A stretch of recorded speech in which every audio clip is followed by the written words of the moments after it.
আমরা যখন ট্রেডিংকে পেশা হিসেবে নিতে চাই, সমাজ আমাদের দিকে আঙুল তোলে, বন্ধুবান্ধব হাসাহাসি করে, আত্মীয় স্বজন বলে এসব জুয়া খেলা, এসব করে কেউ কোনোদিন সফল হতে পারেনি।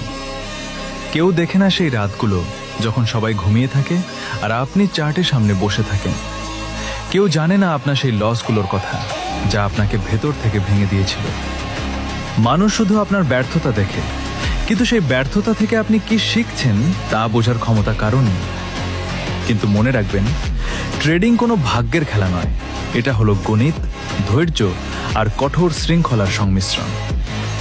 দুনিয়া আপনাকে লুজার বলুক, আপনি জানেন আপনি একজন ডিসিপ্লিন ট্রেডার। আপনি জানেন কিভাবে রিস্ক নিতে হয় এবং কিভাবে ইমোশন কন্ট্রোল করতে হয়। মানুষের কথায় কান দেওয়া বন্ধ করুন, নিজের উপর বিশ্বাস রাখুন। আজ যারা আপনাকে দেখে হাসছে, আপনার সফলতাই হবে তাদের জন্য নীরব চর। কাজ করে যান নীরবে, সাফল্য কথা বলবে শব্দ করে।